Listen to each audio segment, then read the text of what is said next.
니 마침내 온통 부풀어 올랐다. 아멘. 자라남 선택이 아닙니다라는 말씀의 제목을 가지고 함께 우리가 말씀을 나누기 원합니다. 우리 옆 사람과 먼저 인사하겠습니다. 우리 함께 예배함이 기쁨입니다. 네, 우리 함께 예배함이 기쁨입니다.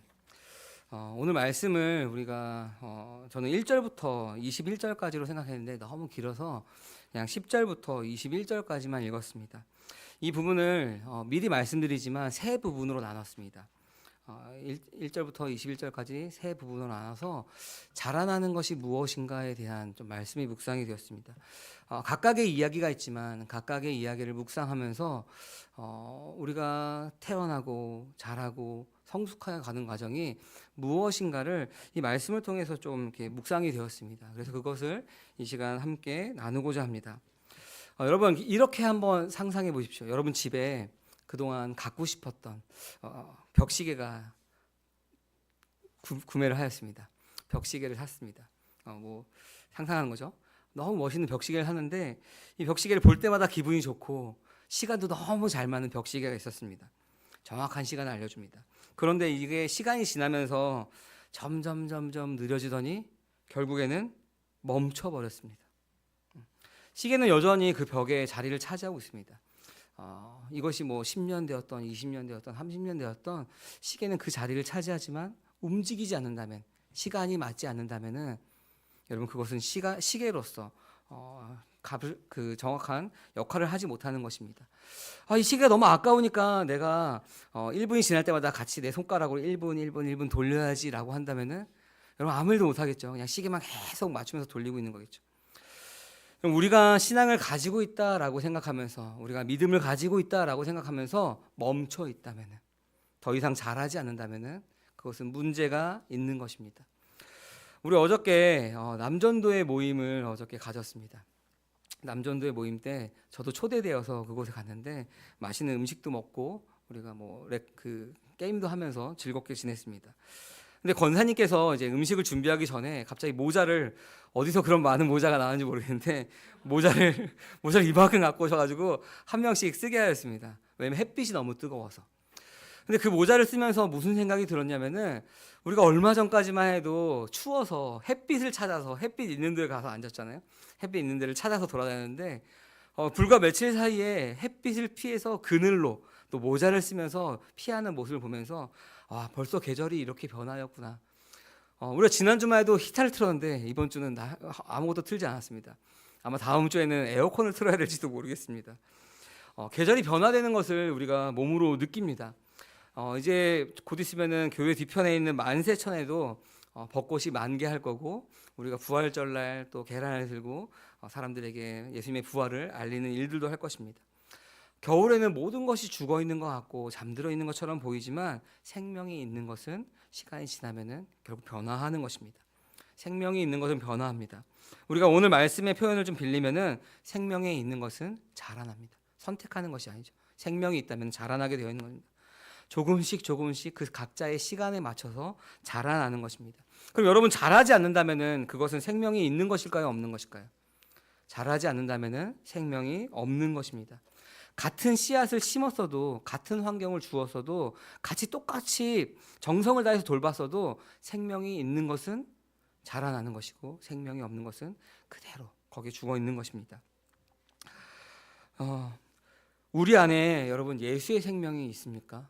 여러분 안에 예수의 생명이 있습니까? 그렇다면은 우리는 자라나게 되어 있습니다. 내가 자라야지 선택하고 자라지 말아야지 하고 선택하는 것이 아니라 자라나게 되어 있습니다. 그런데 멈춰 있다면은, 자람이 멈춰 있다면은 우리가 하나님과의 관계를 점검해야 하는 것입니다. 여러분 자연 속에서도 이 성장의 원리를 발견할 수 있습니다. 씨앗이 뿌려지면 그것이 돌가와 길가와 가시밭의 덤불에 떨어지지 않는다면은, 좋은 밭에 떨어진다면은 반드시 자라서 열매 맺는 것입니다. 그런데 자라지 않는 씨앗은 결국에는 죽고 마는 것입니다. 영적인 성장도 마찬가지죠. 이 부분에 대해서 우리 교회가 영적인 성장이라고 얘기할 때 우리가 단순히 봉사를 많이 하고 종교 활동을 많이 열심히 하는 것을 이야기하지 않다는 것을 여러분 잘 아실 것입니다. 이 영적인 성장이라고 하는 것은 우리가 하나님과의 관계가 얼마나 올바로 되어가고 있는가라고 하는 것입니다. 여러분, 잘하지 않으면은 결국 메말라 버립니다. 잘하지 않으면은 결국 메말라서 죽어버리는 것입니다. 오늘 말씀을 통해서 우리 자신을 한번 점검해보고 돌아보는 시간이 되기 원합니다. 오늘 본문을 포함하여서 누가복음 12장부터 13장 21절, 그러니까 13장까지는 예수님께서 제자들을 향하여서 예수님께서 교훈하시는 말씀이 바로 12장부터 13장 말씀입니다. 그런데 이 교훈의 말씀, 이 예수님께서 하셨던 이 교훈은 당시 종교 지도자들의 가르침과 정면으로 충돌하는 일들을 벌어집니다. 왜냐하면 종교 지도자들은 예수님께서 이 외식하는 자들아 라고 이야기하죠. 종교적인 열심이 있죠. 자기 열심으로 하는 사람들과 이 생명의 말씀과 충돌이 일어납니다. 오늘날에도 마찬가지인 것 같습니다. 종교적인 열심을 내자고 하는 내 속에 내 안의 말들, 그리고 그렇게 말하는 다른 이야기들과 충돌하는 거죠. 내가 생명으로 살아야지 하는 것과 종교적인 열심을 내야지 하는 것과 충돌하는 것입니다. 여러분, 다르기 때문에 충돌합니다. 이 내 안에 생명이 있기 때문에 어떻게 보면은 충돌이 일어나는 것입니다. 그래서 충돌이 있다면은, 분쟁이 있다면은 한편으로는 다행인 것입니다. 왜죠? 내 안에 생명이 있다라는 것을 이야기하는 것이기 때문에 그렇습니다. 근데 오늘 우리가 말씀을 통해서 그 생명에 대해서 좀 나눌 텐데 13장부터 우리 13장 1절부터 21절까지 총 세 부분으로 나눠서 보겠습니다. 먼저는 13장 1절부터 9절입니다. 우리가 읽진 않았지만 나중에 기회가 된다면 이 본문을 다시 좀 깊게 나누고 싶기도 합니다. 아무튼 이 1절부터 9절까지는 자라나기 위해서 무엇이 필요하냐, 먼저 회개가 필요하다라는 것을 이야기합니다. 열매 맺지 않는 무화과 나무의 비유에 대해서 이야기하죠. 농부가 나무가 열매 맺지 않는 것을 보고 베어버리려 하지만 다시 한번 기회를 준다라고 하는 이야기를 통해서 회개에 대한 이야기를 합니다. 이처럼 하나님께서는 우리에게 회개의 기회를 주십니다. 우리가 회개에 대한 생각을 할 때 여러분, 어떤 것이 머리에 떠오릅니까? 우리가 도덕적인 관점에서 이 회개를 생각한다면은 잘못되는 것입니다. 도덕적인 관점에서 회개를 생각한다면은 어떤 일들이 벌어지죠? 내가 도덕적이지 못한, 그러니까 선하지 못한 일들을 돌이키는 것을 회개라고 생각하죠. 내가 남을 때렸으면 때리지 않는 것을 회개라고 생각합니다. 내가 남들을 뭔가 착취했다면 착취하지 않는 것을 회개라고 하는 거죠. 이거를 다른 말로 우리가 그냥 죄의 열매만을 따는 것입니다. 이것이 성경에서 말하는 회개가 아닙니다. 여러분, 성경에서 말하는 죄라고 하는 것은 무엇이냐면은 관계적인 부분에 대해서 생각을 해야 됩니다. 어떤 관계냐? 하나님과의 관계입니다. 우리가 아담과 하와가 선악을 알게 하는 나무의 실과를 따먹음으로써 무엇을 한 거죠? 내가 하나님 필요 없다, 내가 주인 되겠다라고 그 죄가 들어온 것입니다. 하나님과의 관계가 틀어져 버렸습니다. 그 이후로 한 사람으로 말미암아 모든 사람들에게 세상에 죄가 들어왔다라고 이야기죠. 하나님과 틀어진 관계 안에서 우리가 태어난 것입니다. 여러분, 그 관계로 태어났기 때문에 도덕적인 죄들이 열리는 것입니다. 보이는 것이죠.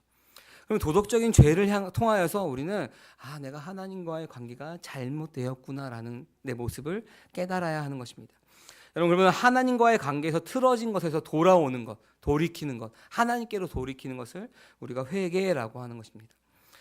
여러분, 하나님 앞에서 말씀을 통하여서 나의 상태를 직면할 때, 내가 죄인이구나라는 그 상태를 직면할 때 죄인임을 깨닫고 하나님께 돌아오는 것을 회개다라고 이야기합니다. 자라나기 위해서 가장 먼저 필요한 것이 바로 이 회개인 것입니다.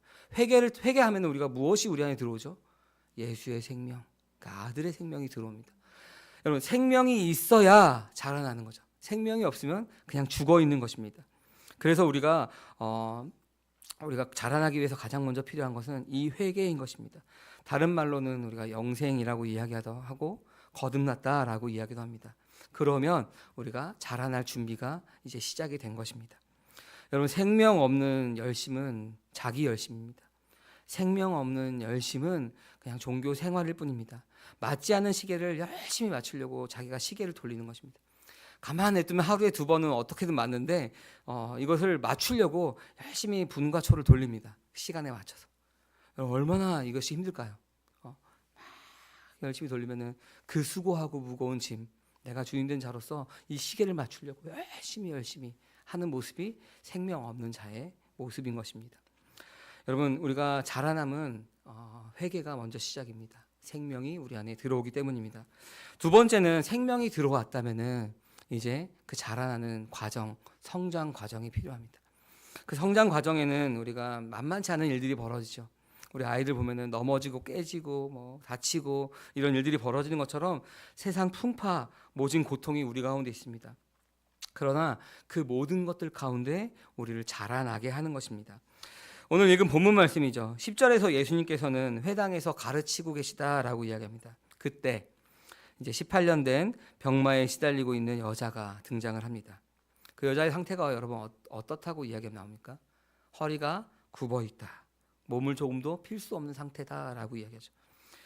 이 병마에 시달려서 굽은 허리 때문에 몸을 펼 수 없는 이 여인의 상태, 우리가 무엇을 볼 수 있냐면은 최악에 놓인 이 상태, 우리가 죄 가운데 빠져 있는 그 인간의 모습을 우리는 이 여인을 통해서 볼 수가 있는 것입니다. 그때 예수님께서 12절을 통해서 이렇게 말씀하십니다. 우리 12절 말씀 같이 한번 읽어보겠습니다. 예수께서는 이 여자를 보시고 가까이 불러서 말씀하시기를 여자야 너는 병에서 풀려났다 하시고. 아멘. 여러분 우리가 성경을 많이 읽었던 분들은 이 치유의 장면, 이 병에서 풀려났다 하는 이 장면과 예수님 평소에 치유하시던 장면이 조금 다르다는 것을 금방 눈치챌 수 있습니다. 예수님께서 긍휼히 여기시고 여자를 치유하셨다라는 말 나오지 않죠. 주님, 내 이 굽은 몸을 치유하여 주십시오라고 이 여인이 요청하지도 않습니다. 예수님께서 그냥 이 여자를 보시고 가까이 불러서 여자여 너는 병에서 풀려났다 하고 그냥 치유하십니다. 예수님께서 일방적으로 치유하십니다. 왜 그럴까요? 저는 이 대목에서 오늘 이 자라나는 부분에 대해서 발견하는데 여러분 왜 예수님께서 그러셨을까? 우리가 생각해야 됩니다. 여러분 12장부터 13장까지는 예수님께서 제자들을 향한 교훈이다라고 얘기했습니다. 이 교훈은 충돌을 일으키는데 어디에서 충돌한다고 말씀드렸죠? 당시 기존 체제, 종교적인 체제와 충돌한다라고 말씀드렸습니다. 여러분 이 10절부터 나오는 이 여인의 병은 죽을 병이 아닙니다. 죽을 병이 아니죠. 18년 동안 그냥 몸이 굽은 상태로 다녔기 때문에 지금 당장 치료하지 않는다고 해서 오늘 죽는 그런 죽을 병이 아닙니다. 그러니까 다른 말로 이 안식일이 지난 이후에 치료해도 크게 상관없는 병인데 예수님께서는 일부러 이 여인이 치유해달라고 말씀하지도 않는데 요청하지도 않았는데 그냥 일방적으로 일로 와라 하고 불러내고 병마에서 풀려났다라고 일방적으로 치유하십니다. 이유가 있는 것이죠. 예수님께서 만약에 그 안식일 이후에 치유하셨다면은 이 안식일도 지킨 것이고 그렇다면은 기존 체제와도 충돌하지 않았을 것입니다. 이 회당장하고도 논쟁이 일어나지 않았을 것입니다. 그런데 예수님께서는 굳이 안식일에 치유해달라고 긍휼히 여겨달라고 요청하지도 않았는데 이 여인을 치유하심으로써 고쳐주심으로써 기존 체제에 신봉하는 이들을 격동시킵니다. 붕괴하게 합니다. 회당장이 예수님께서 치유하는 그 모습을 보고 붕괴하죠. 좋아해야 되는데 왜 붕괴했을까요? 안식일에 치유했기 때문에 그렇습니다. 안식일을 어겼기 때문에 그렇습니다. 그래서 회당장은 14절에서 예수님에게 직접적으로 말하지 않고 무리에게 안식일에 그렇게 하지 말라라고 돌려서 이야기하죠. 왜냐하면 회당장에게는 이 영혼이 메인 곳에서 풀려나는 것보다 종교적인 의무가 더 중요했기 때문에 그렇습니다.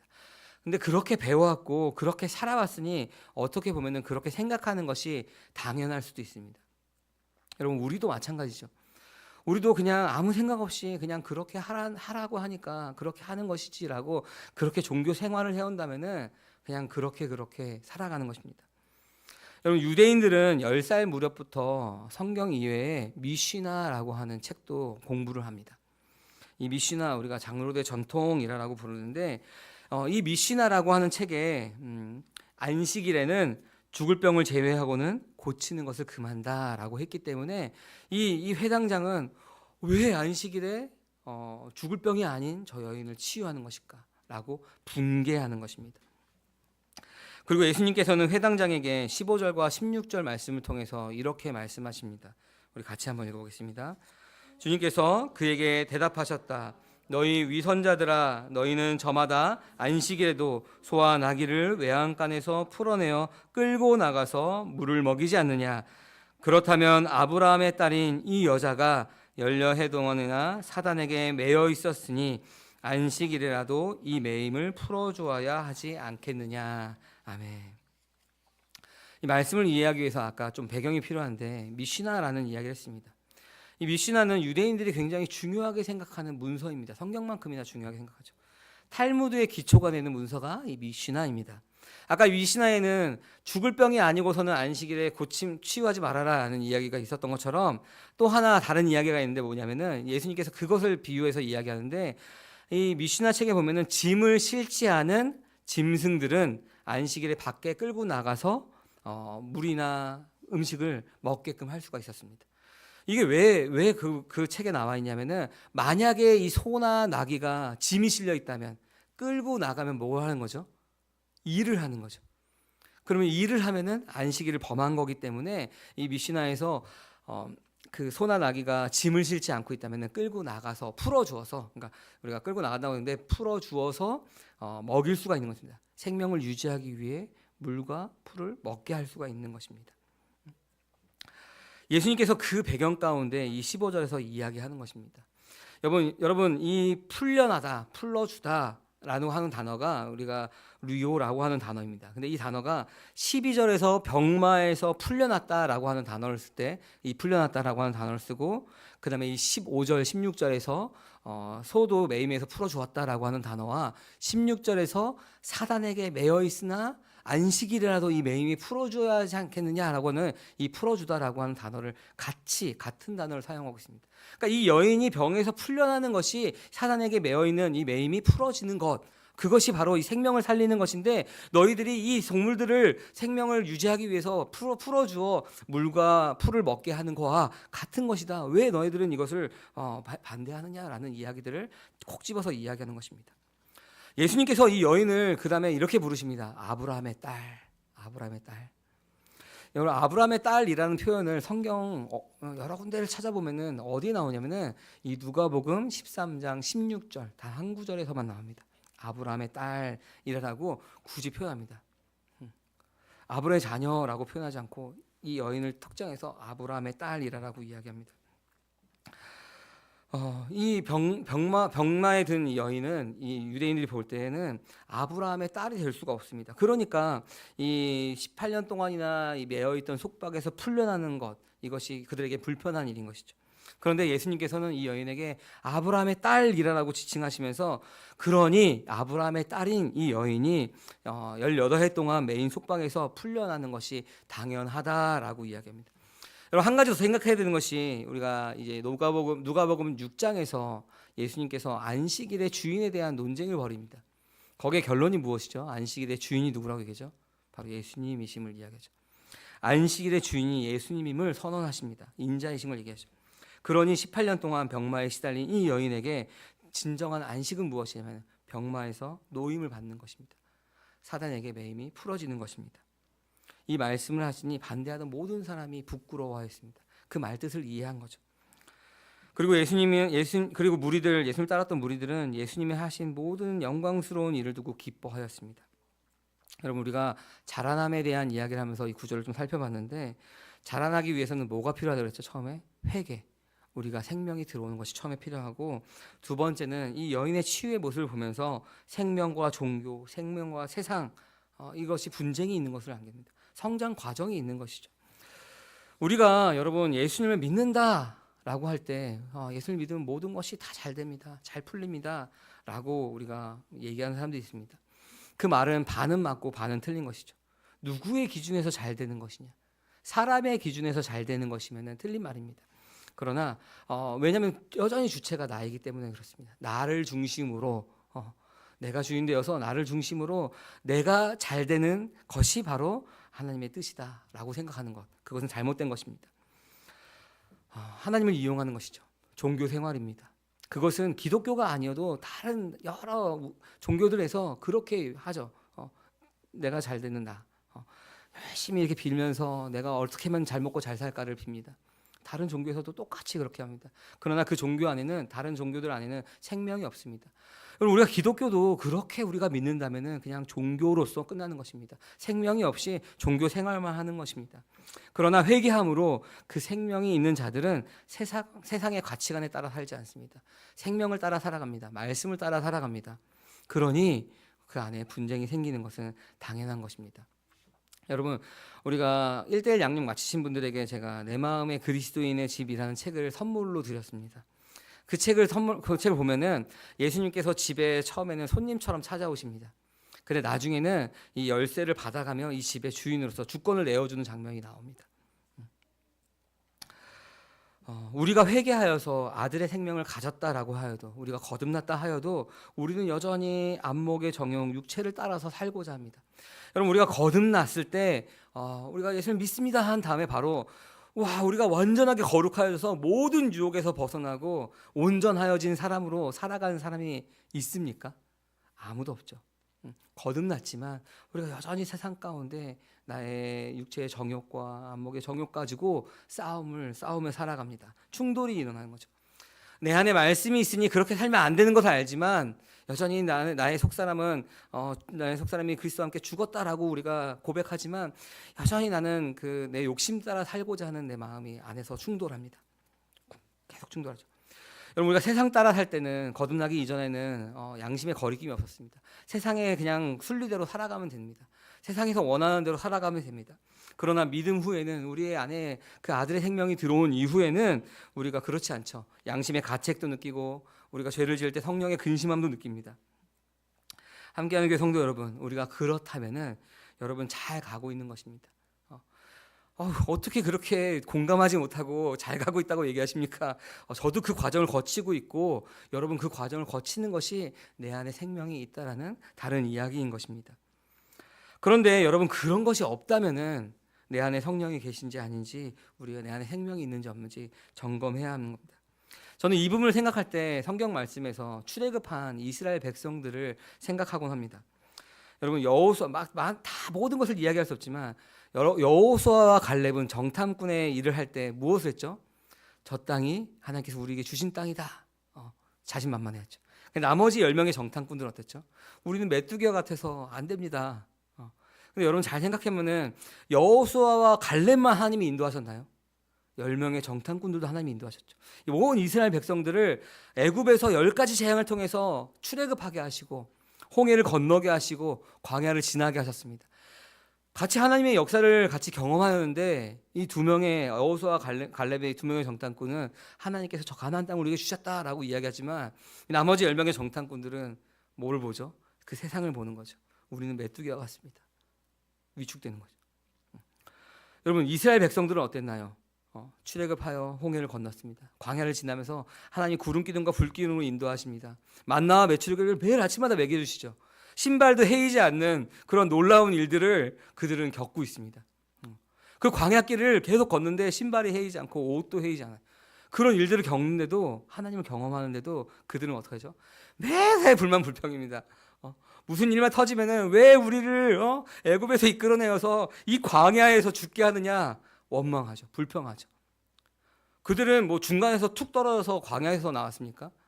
애굽에서 하나님의 인도하심을 다 경험하죠. 10가지 재앙을 통해서 홍해도 건넌 자들입니다. 근데 거기서 불평불만을 하는 거죠. 여러분, 그들의 모습 여러분들 보기에 어떻습니까? 진짜 어리석다. 그러면 여러분요, 우리는요, 우리의 삶은 어떻습니까? 생명이 있고 그 생명으로 살아갈 때 영적인 분쟁이, 그 전투가 분명히 있습니다. 그것이 여러 모양으로 나타납니다. 큰 파도가 나를 삼킬 것 같이 막 3m, 4m 되는 파도가 다가옵니다. 여러분, 근데 수면 위에 있으면, 우리가 거듭났다라고 해도 수면 위에 있으면은 그 파도를 정면으로 부딪히는 거죠.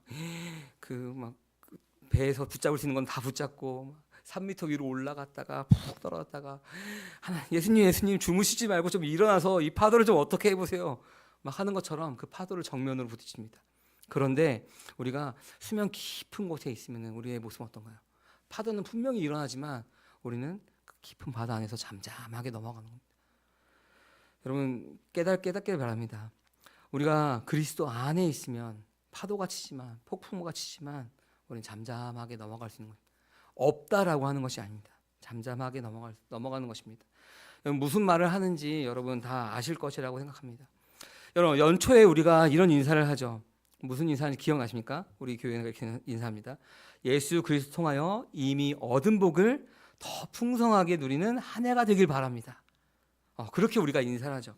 맞는 말이죠. 왜냐하면 예수의 생명이 우리 안에 들어옴으로써 우리는 이미 다 얻었습니다. 더 얻을 것이 없습니다. 주세요 주세요 할 것이 더 이상 없는 것입니다. 이미 그리스도를 통하여서 그 복이 다 들어왔습니다. 문제는 그것을 누리느냐 누리지 못하느냐인 것입니다. 영적인 싸움을 어떻게 싸우느냐, 우리가 파도 위에 있느냐 깊은 바닷 가운데 잠잠하게 있느냐인 것입니다. 여전히 수고하고 무거운 짐진자로서 내가 주인된 자로서 살아가면은 생명이 있다 하지만 그 파도를 겪어가면서 왜 나만 겪는 고난이냐고 하면서 맨날 울고불고 기도하며 살아갈 것입니다. 잘하지 못하고 제자리를 맴돌면서 하루에 2번씩 맞아가는 그 시계를 억지로 맞춰가면서 살아가는 모습이 바로 그런 모습입니다. 그래서 사도 바울은 뭐라고 고백하냐면은 나는 날마다 죽노라라고 고백합니다. 또한 갈라디아서 5장 24절에서는 이렇게 말씀하십니다. 우리 갈라디아서 5장 24절 말씀 같이 한번 읽어보겠습니다. 그리스도 예수께 속한 사람은 정욕과 욕망을 함께 자기 육체를 십자가에 못 박았습니다. 아멘. 그리스도 예수께 속한 사람 누구죠? 저와 여러분들이죠. 그리스도 예수께 속한 사람들은 정욕과 욕망과 함께 육체를 십자가에 못 박았다라고 이야기합니다. 여러분 우리 안에 우리 영이 거듭났습니다. 그리스도가 들어오심으로 우리 거듭났죠.